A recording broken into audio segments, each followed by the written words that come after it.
Hello students, welcome to the steno tutorial. गति 120 शब्द प्रति मिनट। लेखक गोपी शुक्ला, दीपक प्रकाशन। डिक्टेशन 5 सेकंड से स्टार्ट होगा। Yes, start. सभापति महोदय, अनुसूचित जातियों और जनजातियों के कमिश्नर ने जो अपनी रिपोर्ट पेश की है, उस रिपोर्ट को देखने से यह मालूम होता है कि इसको तैयार करने में उन्होंने बहुत परिश्रम से कार्य किया है।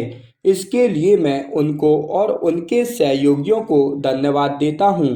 इसके साथ ही मैं इस रिपोर्ट के संबंध में कुछ निवेदन भी करना चाहता हूँ। पहली बात तो यह है कि इस रिपोर्ट को देखने से ऐसा मालूम होता है कि इन कार्यों के लिए जिस धन का उपयोग होता है वह 3 साधनों से प्राप्त होता है: केंद्र सरकार द्वारा, राज्य सरकारों द्वारा और कुछ गैर सरकारी संस्थाओं द्वारा। रिपोर्ट के अनुसार जितना धन इन कार्यों पर व्यय करने के लिए दिया जाना है, उतना धन पूरी तरह से अन्य नहीं हो पाता है।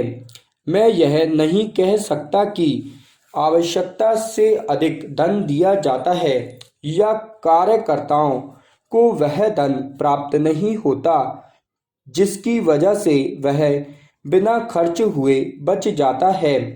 मैं तो यह चाहता हूँ कि जितना धन दिया जाता है उसका पूरा उपयोग हो और कमिश्नर को कहना पड़े कि इस कार्य के लिए जितने धन की आवश्यकता थी उतना धन नहीं मिल पाया और विवश होकर हमें उस आवश्यक कार्य को बीच में ही रोकना पड़ा। जहां तक राज्य सरकारों का संबंध है, बहुत सी राज्य सरकारें अभी तक इस कार्य में ध्यान से काम नहीं कर रही हैं, बल्कि इस कार्य को उपेक्षा की दृष्टि से देखती हैं। कमिश्नर ने इस बात की शिकायत की है कि बहुत सी राज्य सरकारों ने अनेकों पत्र भेजने के बाद भी अभी तक अपनी रिपोर्ट नहीं भेजी है। मैं चाहता हूं कि सरकार इस तरफ ध्यान दे। राज्य सरकारों पर दबाव डाला जाए कि वे इस जिम्मेदारी के प्रति सजग हों और कमिश्नर को इस कार्य में पूरा सहयोग दें। जहां तक गैर सरकारी संस्थाओं का संबंध है, कमिश्नर महोदय ने अपनी रिपोर्ट में इस प्रकार का संकेत दिया है कि केवल कानून या सजा के द्वारा ही इस समस्या का समाधान नहीं हो सकता है। इसके लिए अत्यंत आवश्यक है कि सामाजिक वातावरण भी तैयार किया जाए। सौभाग्य से मैं एक ऐसे संगठन को जानता हूँ जिसने स्वाधीन भारत से पूर्व अंग्रेजी राज्य के समय में इस कार्य को अपने हाथों में लिया था।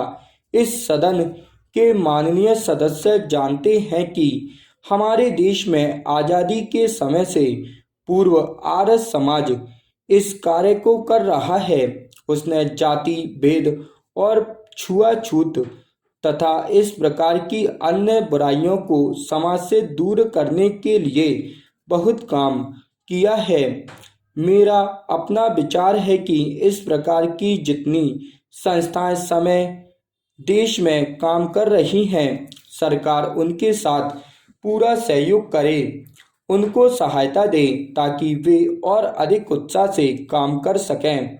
इन संस्थाओं के द्वारा सामाजिक स्तर पर हम जितना भी प्रचार कर सकें वह हमको देश के लिए बहुत ही लाभदायक होगा। स्टॉप।